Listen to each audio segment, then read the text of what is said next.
నేడు అని డప్పాలు కొట్టుకునేటువంటి కార్యక్రమానికి ఈ సంవత్సరంలో మరలా సంక్రాంతి పండుగ వెళ్లిన మాయన్నే ఆయన శ్రీకారం చుట్టాడు.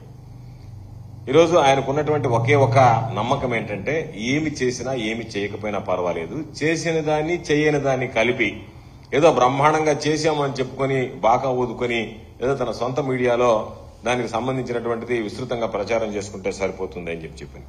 నిన్న కూడా అనేక రకాలైనటువంటి గణాంకాలు తీశాడు, లెక్కలు వివరించాడు, వాటన్నిటిని వక్రీకరించడం, తారుమారు చేయడం, ఉన్నది లేనట్టుగా లేనిది లేనట్టుగా కొన్ని నంబర్లను కత్తిరించడం, రకరకాలైనటువంటి విన్యాసాలు చేసి దానిలో కూడా ఒక పక్క వైఎస్ఆర్ కాంగ్రెస్ పార్టీ హయాంలో దారి తప్పినటువంటి ఆర్థిక వ్యవస్థని నేను గాడిలో పెడుతున్నాను అని చెప్పి పదే పదే చెప్పడం జరిగింది. దాదాపుగా నాకు అనిపించింది నిన్న ఆయన మీడియా సమావేశం చూసిన తర్వాత చంద్రబాబు నాయుడు 5 సంవత్సరాలకు సరిపడా అబద్దాలు నిన్న ఒక్కరోజే చెప్పేశాడు. వాస్తవాలను వక్రీకరించడం, దాచిపెట్టడం, ఊహాజనితంగా ఏదో లెక్కలు లేనటువంటి రీతిలో ప్రజలను తప్పుదోవ పట్టించడానికి రకరకాలైనటువంటి వల్లి వేయడం జరిగింది.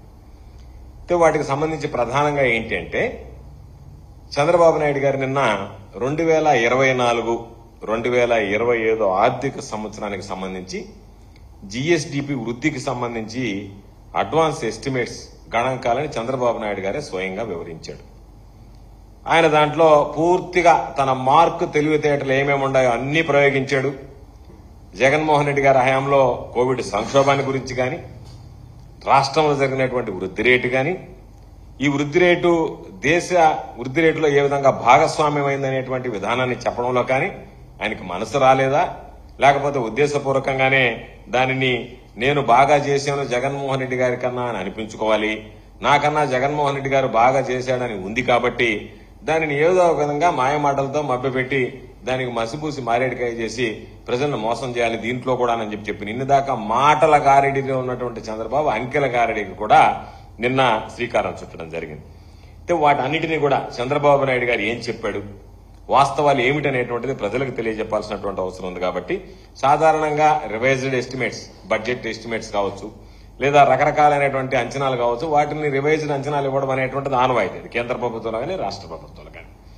అయితే చంద్రబాబు గారు ఎకనామిక్ సర్వేలో, ప్రభుత్వమే చేసినటువంటి ఎకనామిక్ సర్వేలో ఒక అంకె చూపించి, ఎకనామిక్ సర్వేలో నిన్న చంద్రబాబు నాయుడు గారు దానికి భిన్నంగా అంకెలు చూపించడంలోనే అసలు రహస్యం దాగుంది. అంటే చంద్రబాబు నాయుడు గతాన్ని ఏదైతే తాను ప్రకటించినటువంటి వాటిని తిరగదోడి వాటిని రకరకాలుగా చూపించి గతంలో బాగలేదని చెప్పి వాటిని తగ్గించి తను బ్రహ్మాండంగా చేశాడనేటువంటి దానికి పెంచుకునేదానికి, పెంచాలి అంటే తాను చేసినటువంటిది 7 నెలల కాలంలో పెరిగేటువంటి పరిస్థితి లేదు కాబట్టి గతంలో బాగలేదనేటువంటి నెపం నెట్టేటువంటి ప్రయత్నం చేశాడు. అందులో ఒక్కసారి చూస్తే ఈరోజు చంద్రబాబు నాయుడు గారు చెప్పినట్టుగా ఈ ఆర్థిక సంవత్సరంలో జీఎస్డీపీ బ్రహ్మాండమైనటువంటి వృద్ధి సాధించింది అని చెప్పాడు. జీఎస్డీపీ పెరిగింది అంటే చిన్న పిల్లవాడిని అడిగినా చెప్తాడు రాష్ట్ర ప్రభుత్వ ఆదాయాలు వృద్ధి కనిపించాలి, రాష్ట్ర ప్రభుత్వ ఆదాయాల్లో పెరుగుదల ఉండాలి. ఒకసారి రాష్ట్ర ప్రభుత్వ ఆదాయాల గురించి మనం ఒక్కసారి చూస్తే జీఎస్టీ చూస్తే దాదాపుగా పెరగలేదు, 0.17% గ్రోత్, అంటే దాదాపుగా పెరిగినట్లేదు 0.17%. అంటే స్టాంపులు రిజిస్ట్రేషన్లకు సంబంధించినటువంటి ఆదాయాలు ఏదైతే ఉన్నాయో అది 10.81%. స్టాంపులు రిజిస్ట్రేషన్లకు సంబంధించి ఆదాయం 10.81% తగ్గింది. అమ్మక పన్ను ఆదాయాలు 10.03 10.03% తగ్గాయి. అంటే స్టాంపులు రిజిస్ట్రేషన్లు తగ్గాయి, వాటితో పాటు అమ్మకపు పన్నుకు సంబంధించినటువంటి ఆదాయాలు తగ్గాయి. మొత్తం మీద చూస్తే ఈ 6 నెలల్లో రాష్ట్ర ప్రభుత్వానికి వచ్చినటువంటి పన్ను ఆదాయాలను ఒకసారి వార్షిక వృద్ధి రేటు దాదాపుగా చూస్తే 1.15% తగ్గుదల నమోదైంది. చంద్రబాబు నాయుడు గారు చెప్పాల్సింది రాష్ట్ర ప్రభుత్వానికి వచ్చేటువంటి పన్ను ఆదాయం తగ్గితే జీఎస్డీపీ ఎలా పెరిగిందనేటువంటిది ఈరోజు సమాధానం చెప్పాల్సినటువంటిది. ఈరోజు ఒకసారి చూస్తే ఈ 6 నెలల్లో ప్రభుత్వం మూలధన వ్యయం అత్యంత తక్కువగా ఖర్చు పెట్టింది, క్యాపిటల్ ఇన్వెస్ట్మెంట్ చాలా తక్కువగా. అంటే వాళ్ళు ఇచ్చినటువంటి లెక్కల ప్రకారం చూస్తే అది 18.44% పడిపోయింది, కనీసం స్థాయికి పడిపోయింది. ఒక పక్క వినియోగం తగ్గింది, మరొక ప్రక్క ఇది ఇన్వెస్ట్మెంట్ తగ్గింది.